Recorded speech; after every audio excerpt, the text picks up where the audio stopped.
Bonjour à toutes et tous, bienvenue dans les coulisses du Grand Lyon. Mon invité du jour, Pierre Oliver, bonjour. Bonjour. Vous êtes le maire du 2e arrondissement. Alors, on vient de vivre la fête des Lumières. Quel regard vous portez sur cette organisation cette année?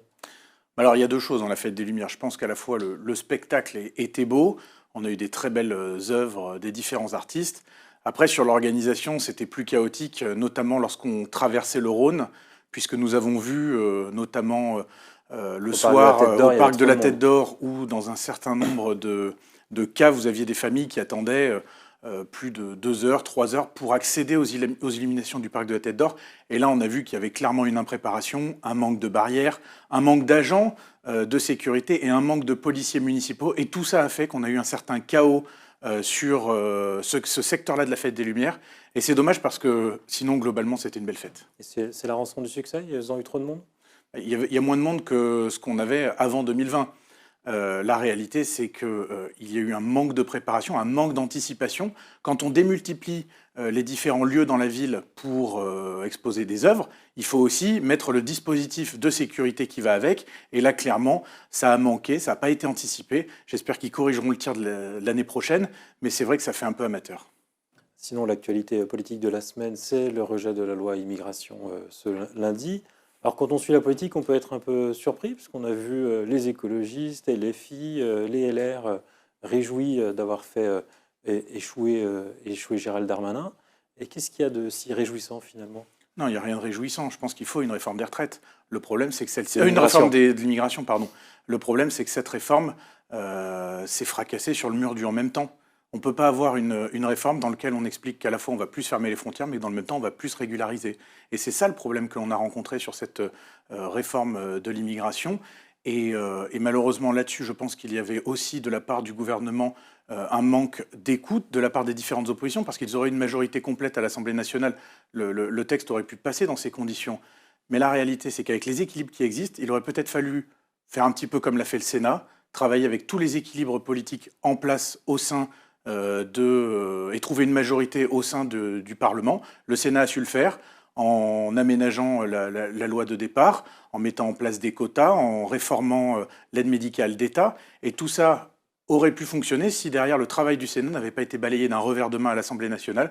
Et donc moi je pense que c'est pour ça qu'on en est arrivé à cette motion de rejet. Mais pourquoi les LR s'associent à l'extrême droite et à la gauche pour voter cette motion de rejet, alors que vous aviez tout à fait la possibilité, Et enfin, parce votre que camp, de faire passer des amendements dans la discussion? bah, la droite a su faire passer des amendements et réécrire un texte au Sénat. Et d'ailleurs, au Sénat, je le rappelle, il y a 2 tiers du Sénat qui a voté cette réforme, y compris les membres de la majorité présidentielle, des groupes Modem et des groupes Horizon. Tout le monde l'avait voté avec les modifications de l'État. Pourquoi, quand on revient à l'Assemblée nationale, on balaye tout d'un revers de main et on dit finalement non, on repart du travail de base qui avait été fourni par le gouvernement et ces amendements qui ont été proposés, qui ont été votés par le Sénat, bah, on n'en tient pas compte. C'est ça qui s'est passé. Et je pense que le gouvernement était un petit peu trop optimiste. Et je pense qu'ils se sont pris les pieds dans le tapis, encore une fois, de ce en même temps qui ne peut pas fonctionner sur un texte comme celui-là. Alors, parmi les suites, on a vu que la France Insoumise avait saisi la justice, notamment Mathilde Panot, notamment du cas du député de Rieux-la-Pape, Alexandre Vincendet. Il soupçonne Gérald Darmanin d'avoir voulu acheter des parlementaires LR en proposant de nouvelles casernes de gendarmes. C'est quelque chose que vous estimez crédible? Bah, moi, j'ai vu la défense du ministre de l'Intérieur et je veux bien le croire parce qu'en fait, au départ, il se saisissait surtout de ce qui s'était passé, le cas qu'on a entendu avec Fabrice Brun, le député de l'Ardèche, avec une soi-disant brigade supplémentaire. Le ministre de l'Intérieur explique que cette brigade avait été déjà décidée auparavant, dès l'été. Et donc, je pense qu'il n'y a pas forcément de lien là-dessus. Après, on verra ce que disent les éléments. Sinon, le maire de Lyon était invité hier de l'émission Quotidien. On parlait beaucoup de sujets, notamment de sécurité. Quand on lui demande sa principale réussite, il répond la guillotière. On a retrouvé la joie de vivre à la guillotière. C'est un constat que vous partagez? Bah, je pense que c'est difficile à entendre pour les habitants de la Guillotière, parce que le vrai problème que l'on rencontre, alors oui, sur la place Gabriel-Péry, il y a toujours des trafics, mais on a peut-être moins de violence que ce qu'on a pu connaître auparavant. Par contre, quand on va sur la place Mazagran, quand on va dans les rues parallèles ou perpendiculaires à la place Gabriel-Péry, on voit bien que le calme n'est pas revenu, qu'il y a toujours des problèmes de trafic, qu'il y a toujours des problèmes de délinquance. Et ça, c'est un problème que malheureusement on rencontre dans toute la ville parce qu'il y a une forme d'angélisme sur la sécurité. On le voit sur les problèmes de recrutement de la police municipale. Le maire n'arrive pas à recruter parce qu'en même temps, on ne peut pas manifester contre la police et attirer des policiers. On le voit aussi sur l'installation des caméras de vidéoprotection. Depuis qu'il est là, il n'y a pas de nouvelles caméras de vidéoprotection qui sont installées, alors même que l'État en demande un certain nombre. Et là-dessus, une fois encore, le maire de Lyon décide de balayer d'un revers de main la sécurité. C'est pas parce qu'il change d'habit et sa façon de s'habiller qu'il arrive à mieux travailler sur la sécurité. Le vrai problème que l'on rencontre, c'est de la délinquance aux quatre coins de Lyon. On l'a nous aussi à Confluence, notamment la nuit, où certaines bandes viennent dépouiller des jeunes qui sortent de soirée. Tout ça maintenant, ça doit cesser. Je pense que le maire de Lyon doit se saisir réellement de la sécurité. Il ne doit pas faire un abandon de poste comme il le fait. Et je pense que les Lyonnais méritent de vivre dans des meilleures conditions et avec une situation plus calme que celle qu'elle est aujourd'hui. Sur la Confluence, quelle solution vous préconisez ? Moi, ce que je pense qui serait intéressant, c'est de faire comme il y avait sur la rue Édouard Herriot, un barriérage avec des agents qui filtrent pour éviter que ces bandes qui viennent du sud ou de l'est lyonnais viennent armés, dépouiller les jeunes qui sortent de soirée.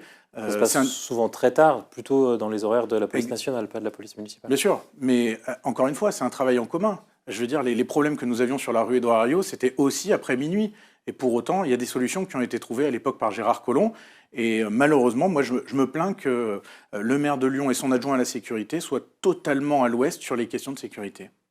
Dans cette interview, il est interrogé sur son ratage. Ce qu'il dit, c'est 205 enfants qui restent sans toit. Il le vit comme un échec personnel, pas seulement de lui. C'est quelque chose sur lequel vous partagez ce constat ? C'est sûr que personne ne peut se réjouir d'avoir des enfants à la rue. Mais il y a un constat qu'on peut tous avoir.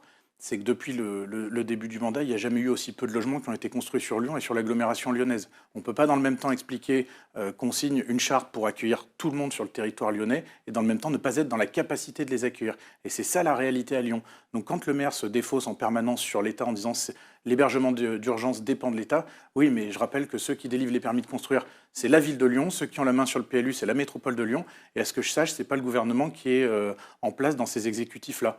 Donc à un moment donné, il faut aussi que le maire de Lyon revoie sa politique en matière de logement et trouve des solutions. 10 millions la semaine dernière. Oui, avec 10 millions, on ne va pas réussir à résoudre le problème.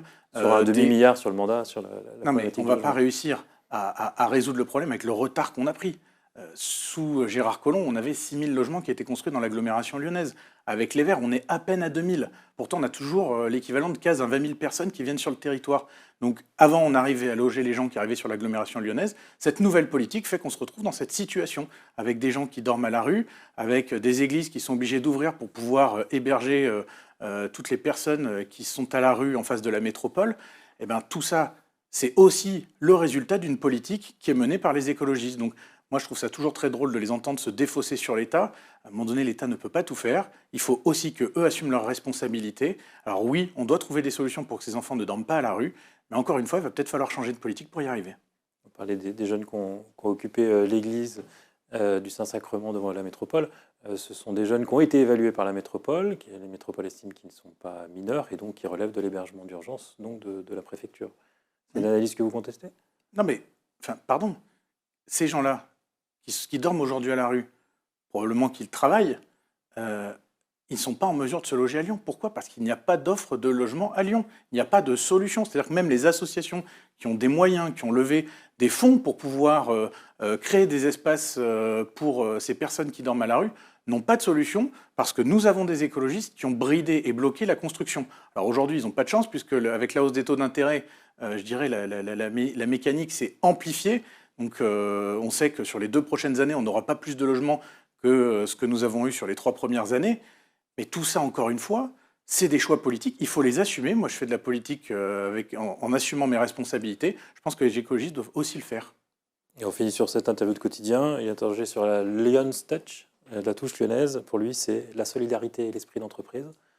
C'est une analyse que vous partagez ?